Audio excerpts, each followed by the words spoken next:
కటిక ముదిరాజు కృతజ్ఞత సభలో వాకట్టి శ్రీహరి మాట్లాడుతున్నారు. ఇప్పుడు లైవ్ చూద్దాం. చాలా చక్కటి విషయాలు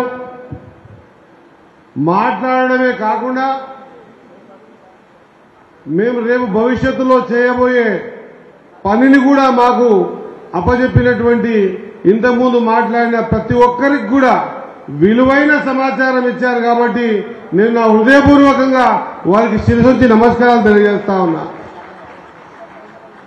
చాలా మంది మాట్లాడుకుంటూ చెప్పారు, మా నీలం మదన్ అయితే ఖచ్చితంగా 2 ఎమ్మెల్సీలు కావాలి, 2 మంత్రులు కావాలి.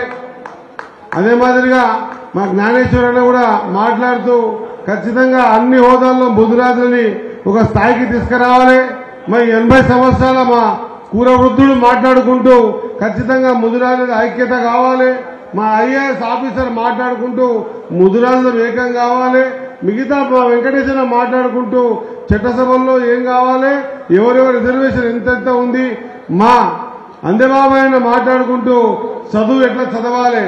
ఇవన్నీ చాలా చక్కటి కార్యక్రమాలు మనం ఎట్లా ముందుకు తీసుకుపోవాలనేటువంటి మాట ప్రతి ఒక్కరు చెప్పారు. వారందరి మాటలతో నేను ఏకీభవిస్తా ఉన్నా. నేను ఇంకొక విషయం మీ అందరికీ తెలియజేద్దామనుకుంటున్నా, మీ తన కోరుకుంటున్నా. ముదిరాలు పెద్ద సంఖ్యలో ఉన్నారు. మేమందరం కూడా ఆనాడు కాసాని జ్ఞానేశ్వర్ గారు సికింద్రాబాద్ పరేడ్ గ్రౌండ్స్ లో మీటింగ్ పెడితే ఆ రోజు మాకు ఇంత లోతైన సమాచారం తెలియదు. ఆ రోజు మీటింగ్ పెట్టినప్పుడు ఈ రోజు ఎవరైతే మక్తలకెత్తి వచ్చినటువంటి నాయకులున్నారో దాంట్లో మా కోల వెంకటేశ్వర ఎంపీటీసీ ఉండే, నేను సర్పంచ్ గా ఉండి. మీరు నమ్ముతున్నారో నమ్మరో తెలియదు కానీ మాకు హైదరాబాద్కి 180 కిలోమీటర్లు. మేము అక్కడి నుంచి మా కర్ణాటక నుంచి ఎక్కడెక్కడ జీపులు కనిపిస్తే అక్కడక్కడ జీపులు తీసుకొచ్చి మక్తలు నిలబెట్టి ఆ రోజే 200 కమాండర్ జీపులతో మేము సికింద్రాబాద్ పరేడ్ గ్రౌండ్ కి రావడం జరిగింది. ఆనాటికి ఈనాటి వరకు ఎక్కడెక్కడ ముదిరాజ్ సంఘం సంబంధించినటువంటి విషయాలకు వచ్చినప్పుడు ప్రత్యేకంగా నిలబడి మాట్లాడుతూ ఉన్నాము. ఎక్కడ బాధ కలిగిస్తా ఉందంటే ఈ వేదిక హైదరాబాద్ నడిబొడ్డున జరుగుతున్న ఈ వేదిక ఈ ముదిరాజ్ సంబంధించినటువంటి ఇప్పుడున్న పరిస్థితుల్లో ఎమ్మెల్సీ రేపో ఎల్లుండో ఎమ్మెల్సీ అభ్యర్థుల్ని డిసైడ్ చేయబోతా ఉన్నారు. మంత్రివర్గం డిసైడ్ చేయబోతా ఉంది. ముదిరాజులు బీసీ డీబైకి ఏ1కి కావాల్సినటువంటి సందర్భం అతి పెద్దది. 60-70 ఏళ్ల కళ ఇది జరగవలసిన సందర్భం ఉంది. మంత్రివర్గం కూర్చుంటుంది. కానీ ఈ రోజు ముదిరాజుల సంఖ్య ఇంత కాదు ఉండాల్సింది, ఇంతకు 10 కాదు 100 ఉండాలి. ఎక్కడ ముదిరాజుల సభ ఏర్పాటు చేసేటప్పుడు వేల సంఖ్యలో పుట్టగొడుగుల్లో బయటకు వచ్చి మాకు న్యాయం జరిగేంత వరకు మేము పోరాటం చేస్తామనే విధంగా ముదిరాజులు కదలాల్సిన అవసరం ఉంది. ఈ రోజు మన పరిస్థితి ఏంది? దీన్ని చూసి వాళ్ళు ఏమంచనా చేస్తారో ఒక్కసారి ఆలోచన చేయాల్సిన అవసరం ఉంది. సోదరులారా, ఒక పెద్ద మనిషి మాట్లాడుతూ వాస్తవంగా ఓపిక కావాలి, నేర్పు కావాలి, నిజంగా కూడా సహనం కావాలి. రాజకీయాలలో మాట్లాడుతున్నప్పుడు, రాజకీయ వేదిక మీద ఉన్నప్పుడు రాజకీయాలే మాట్లాడాలి. ఖచ్చితంగా 100% నీవు నిలబడుతున్న స్థానంలో నీవు ఖచ్చితంగా నీకంటూ ఒక గుర్తింపు ఏర్పాటు చేసుకుని నీ పార్టీలో నువ్వు నిలబడి గట్టిగా అడగాల్సిన అవసరం ఉంది.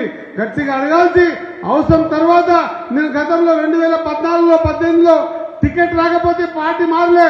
టికెట్ రాకపోతే అంగిడిసి కూర్చున్నా ఏడా ఢిల్లీలో ఉన్నటువంటి తెలంగాణ భవన్ లో ముదిరాజులకు 20 టికెట్లు ఇస్తే ఎట్లా, ఖచ్చితంగా 35 టికెట్లు ఇవ్వండి బీసీలకని కొట్లాడే సందర్భం చూస్తున్నా. మనం చేయడం వల్ల మనకెంత లాభం జరుగుతుందో పక్కన పెట్టి మన వెనుక ఉన్నటువంటి జాతులకు ఎంత లాభం చేయగలుగుతామో ఆలోచన చేయాల్సిన అవసరం ఉన్నది. స్వార్థపూరితంగా ఇవ్వడం లేం.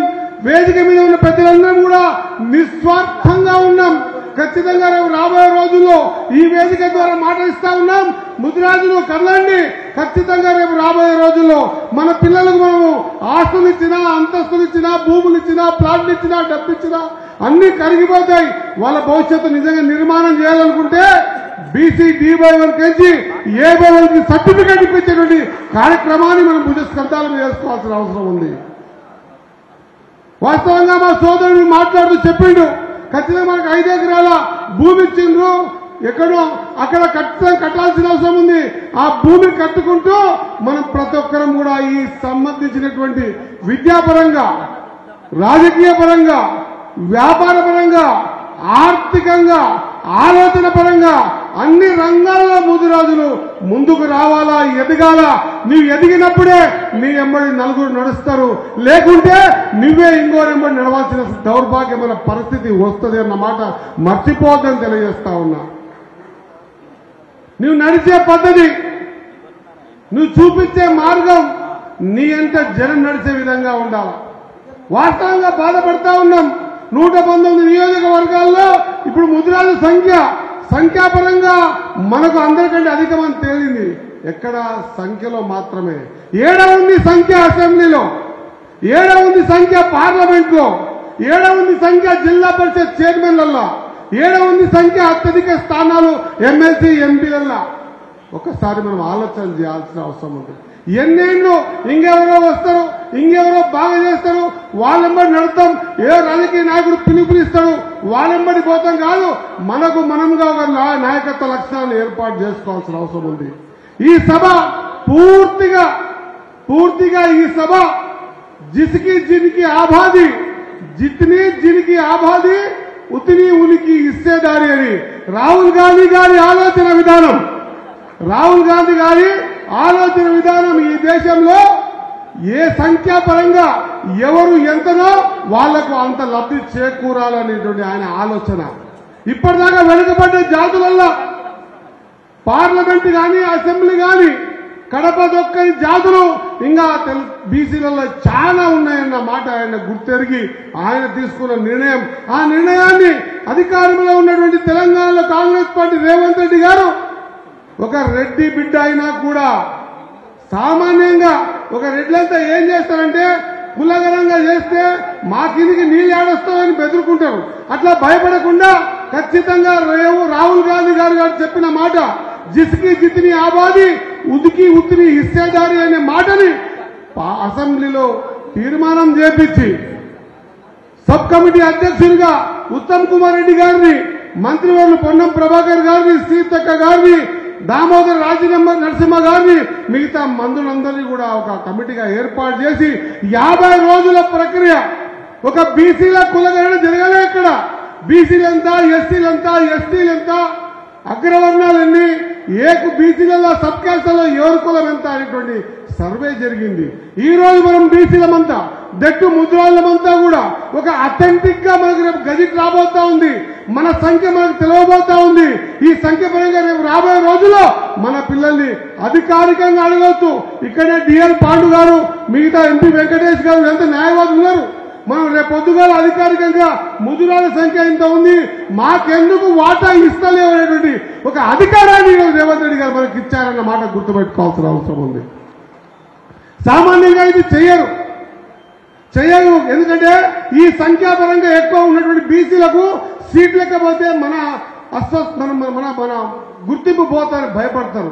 కానీ అట్లా కాకుండా రాహుల్ గాంధీ గారి ఆలోచన నేను ఇంప్లిమెంట్ చేస్తా అని చెప్పిన రేవంత్ రెడ్డి గారికి మీరందరూ ఒక్కసారి గట్టిగా చప్పట్లతో కృతజ్ఞతలు తెలపవలసిందిగా మీ అందరితో కోరుతా ఉన్నా. ఈరోజు బయటకు వచ్చేసింది మాట, సంఖ్య తెలిసిపోయింది. ఇప్పుడు జరుగుతున్న అసెంబ్లీనే ఈ సెషన్లోనే ఖచ్చితంగా దీనికి గజెట్ రాబోతా ఉంది. వచ్చిన తర్వాత ప్రతి ఒక్కరికి ఒక అధికారం వస్తుంది. నా సంఖ్య ఎంత ఉంది, నేను ఎందుకు అడగొద్దు, సర్పంచ్కి ఎందుకు అడగొద్దు, ఎంపీటీసీకి ఎందుకు అడగొద్దు, జెడ్పీ చైర్మన్ ఎందుకు అడగొద్దు, లేదా పిఎస్సిఎస్ చైర్మన్ ఎందుకు అడగొద్దు, ఎందుకు ఎమ్మెల్సీ అడగొద్దు, ఎందుకు మాకు మినిస్టర్ అడగొద్దు అనేటువంటి మాట, ఒక ధైర్యాన్ని నింపించేటువంటి మాట, ఒక సంఖ్య మనకు తెలిసింది.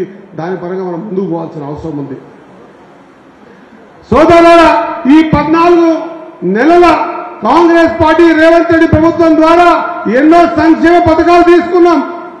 అది ఫ్రీ బస్సు కావచ్చు, 200 యూనిట్ల కరెంటు కావచ్చు, లేదా ఇప్పుడు ఒక్కొక్క కాన్స్టిట్యూన్సీ 3500 ఇండ్లు కావచ్చు, ఇతర ప్రతి సంక్షేమ పథకం కావచ్చు, రైతులకు రుణమాఫీ కావచ్చు, రైతు బంధు కావచ్చు, ఇవన్నీ సంఖ్యాపరంగా మనకు కూడా లబ్ధి చేకూడవచ్చు. కానీ అంతకు మించి కులగణన చేసి మీ సంఖ్య ఇంత ఉంది, మీరు దీనికోసం పోరాటం చేయండి అని చెప్పేసి మొన్న సీఎం గారు, డిప్యూటీ సీఎం గారు, ఉత్తమ్ కుమార్ రెడ్డి గారు, మంత్రివర్గులంతా కూర్చొని మమ్మల్ని పిలిపించారు. నేను నీలమదన్న ఈడ ఉన్నటువంటి జ్ఞానేశ్వరుడు అందరం పోయినాం. ఆయన సూచించిన మాట ఏంటంటే, సోదరులారా మీరు బ్యాక్వర్డ్ క్యాస్టర్లో మీ సంఖ్య ఇదివరకు ఎవరు తెలియలే. అప్పుడెప్పుడో బ్రిటిష్ కాలంలో 1931లో ఈ సంఖ్య తెలిసింది. ఆ తర్వాత ఎవరు ధైర్యం చేయలే. నేను ధైర్యం చేసిన మీకు సంఖ్య చూపిస్తున్నా, మీ సంఖ్యను పట్టుకొని మీరు పోరాటం చేయండి, మీకు ఎందుకు హక్కు రాదో ఒకసారి చూసుకుందామని చెప్పాడు. ఇట్లా ఎవరైనా చెప్తారా? మరి ఇంత చెప్పిన తర్వాత కూడా మనం చేయాల్సిన పని ఏంటో ఒక్కసారి మనం ఆలోచన చేసుకోవాలి. ఈ స్పీచ్ విన్నాం, మీటింగ్ అయింది, సపోర్ట్ కొట్టినాం, తిన్నాం, పోయినామనే కాకుండా మనం ఏమిచ్చిపోయినా కూడా మన తర్వాతి తరానికి అది మిగలదు. ఈ క్యాస్ట్ సెన్సెస్ లో వాళ్ళకు ఒక అధికారాన్ని చేతబెట్టి పోవాల్సిన అవసరం ఉన్నది. వాళ్ళకు సర్టిఫికెట్ చేతబెట్టి పోవాల్సిన అవసరం ఉన్నది. వాళ్ళకి మంచి బాట వేసిపోవాల్సిన అవసరం ఉన్నది.